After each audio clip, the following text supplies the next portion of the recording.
میں آپ سے کوئی لمبا خطاب کرنے والا نہیں ہوں۔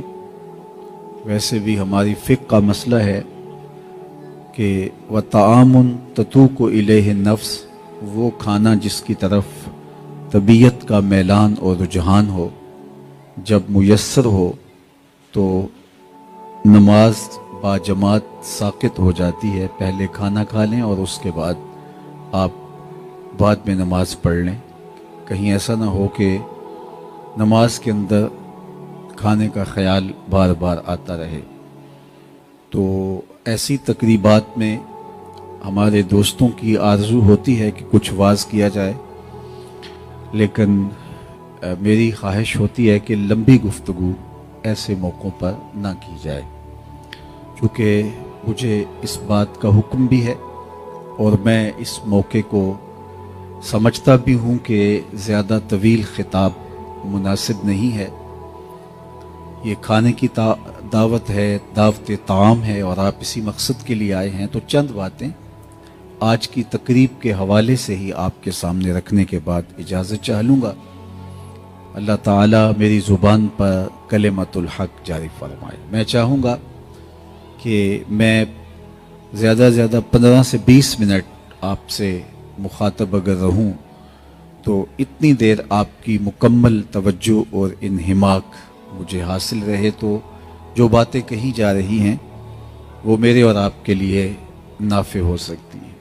سب سے پہلے تو یہ سمجھیں کہ نکاح بقائے نسل انسانی کے لیے منعقد کیا جاتا ہے، اور اس کا دوسرا مقصد عصمت کے جوہر کی حفاظت ہے۔ ہمارے پاس جو ہمارا قیمتی سرمایہ ہے وہ ہماری ناموس ہے، ہماری عصمت کا جوہر ہے، تو اس کی حفاظت کے لیے شریعت نے ہمیں جائز اور مشروع طریقہ نکاح کا دیا ہے۔ نکاح کا تیسرا مقصد قلب اور ذہن کی تسکین ہے، اور چوتھا مقصد نکاح کا خاندانوں کے باہمی جڑنے سے ایک اچھے معاشرے کی تشکیل ہے۔ نکاح ایجاب و قبول کا نام ہے، اور دو آزاد عاقل بالغ مسلمان مردوں کی گواہی کے ساتھ یا ایک مرد اور دو عورتوں کی گواہی کے ساتھ نکاح منعقد ہوتا ہے۔ نکاح میں جو حق مہر ہے یہ لازم قرار دیا گیا، یہ عورت کا حق ہے، اور شریعت اسلامیہ نے اس کو مرد کی صلاحیت، مرد کی مالی صورتحال کے مطابق اس کو مقرر کیا ہے۔ کم از کم اس کی مقدار 10 درہم ہے، اور زیادہ کی کوئی حد مقرر نہیں کی گئی۔ نہ اتنا زیادہ کہ مہر مقرر کرنے کی ترغیب دی جائے کہ اس کے نتیجے میں نکاح کرنا مشکل ہو جائے، اور نہ یہ کہ ہم شادی سے جڑی ہوئی ہر تقریب میں تو لاکھوں روپے خرچ کریں، اور جب حق مہر کی باری آئے تو اس وقت 5-10 ہزار روپے، جبکہ وہ ایک بچے کا خرچہ شادی اور عید کے موقع پہ ہوتا ہے، جبکہ یہ عورت کا خاص حق ہے جو خوش دلی کے ساتھ استطاعت کے مطابق مرد کو دینا چاہیے۔ اللہ کے محبوب علیہ السلام نے ارشاد فرمایا کہ جب کوئی شخص نکاح کرتا ہے تو شیطان واویلا کرتا ہے کہ اس نے اپنی آبرو مجھ سے بچا لی، چونکہ نکاح سے عزت، عصمت اور آبرو محفوظ ہو جاتی ہے۔ اور یہ بھی ارشاد فرمایا کہ جب کوئی شخص نکاح کرے تو اس کے آدھے دین کی حفاظت کر دی جاتی ہے، باقی آدھے دین کے بارے وہ اللہ سے ڈرے۔ نکاح کے بعد ایک نئی زندگی کا آغاز ہونے جا رہا ہوتا ہے، تو شوہر کو اور بیوی کو اپنے فرائض سے مکمل آگاہ ہونا چاہیے، اور اپنی ذمہ داریوں سے، اور جو حق ہیں زوجہ کے شوہر کے ذمے، اور جو شوہر کے ذمے بیوی کے حق ہیں، ان کو پہچاننا چاہیے۔ اس حوالے سے جناب رسالت مآب صلی اللہ علیہ وآلہ وسلم نے مکمل، کامل اور اکمل رہنمائی فرمائی ہے۔ اس مختصر موقع پہ صرف 2 حدیث آپ کے سامنے عرض کر کے اجمالاً اس مضمون کو آپ کے سامنے رکھنا چاہوں گا۔ آقا کریم علیہ السلام نے جو خاتون کے ذمے شوہر کے حق ہیں ان کو اتنی خوبصورت پیرائی سے، اتنی جامعیت کے ساتھ بیان فرمایا کہ اتنے جامع انداز میں بیان کرنا حضور علیہ الصلوۃ والسلام کے اس فرمان کی روشنی میں حضور کا ہی خاصہ ہے۔ واقعہ اس طرح ہوا کہ ایک شخص کا اونٹ دیوانہ ہو گیا اور وہ حضور کی خدمت میں حاضر ہوا اور عرض کی حضور میرا اونٹ دیوانہ ہو گیا تو میرے ساتھ آپ تشریف لے چلے۔ اللہ کے محبوب علیہ السلام صحابہ کی زندگی کے سارے امور میں مکمل کامل رہنمائی فراہم کرتے تھے۔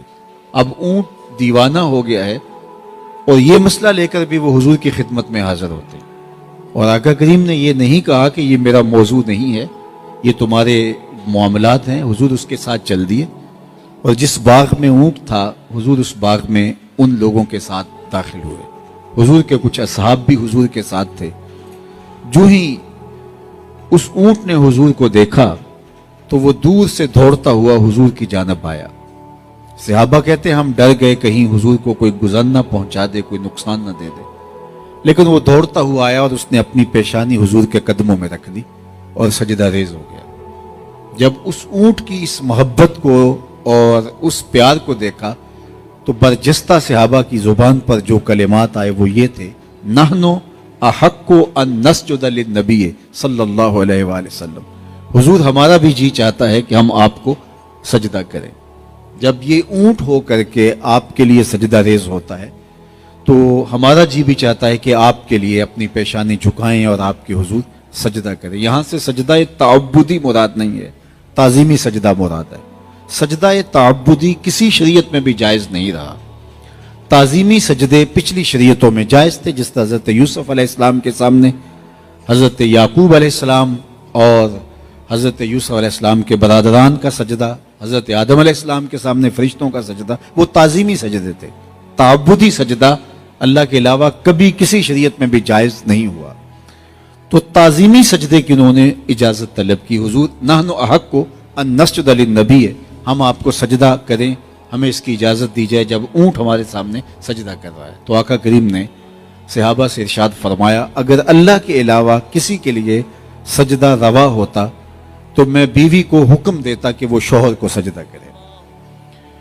تو یہ وہ جامعیت ہے جو مرد کے جو حقوق ہیں وہ کتنے فائق ہیں اور خاتون کس طرح ان حقوق کی پاسداری کرے، کتنے اجمال کے ساتھ اس تفصیل کو بیان کر دیا اور سارے حقوق اس ایک جملے میں سمو دیے، اور تعظیمی راستے کا قیامت، تعظیمی سجدے کا قیامت تک کے لیے راستہ بھی بند کر دیا اور اپنی شریعت کے خد و خال اس حوالے سے واضح کر دیے۔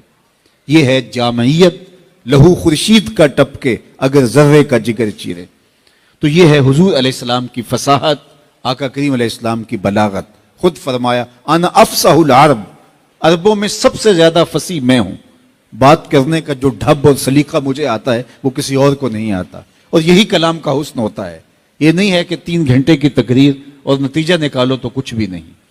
تو مختصراً حضور نے ایک تو مسئلہ شرعی بیان فرما دیا، قیامت تک ایک دروازہ بند کر دیا، اور اس سے جو شوہر کے حقوق خاتون کے ذمے ہیں، بیوی کے ذمے ہیں، ان کو اس طرح سے بیان کر دیا کہ کوئی گنجائش باقی نہ رہی کہ اللہ کے علاوہ اگر کسی اور کے لیے سجدہ جائز و روا ہوتا تو میں بیوی کو حکم دیتا کہ وہ شوہر کو سجدہ کرے۔ تو اس سے یہ سمجھنا آسان ہو گیا کہ کس قدر حق ہیں بیوی کے ذمے شوہر کے اور اس کی تعظیم۔ حضور نبی رحمت صلی اللہ علیہ وآلہ وسلم گھر میں تشریف لائے تو ام المومنین حضرت عائشہ صدیقہ رضی اللہ تعالی عنہا محبوب کائنات نے عرض کی، حضور آج عجیب ماجرا ہوا، ہمارے گھر میں ایک خاتون آئی جو کہ حبشی نژاد تھی اور اس کے دونوں پہلوؤں میں اس کی 2 بیٹیاں تھیں۔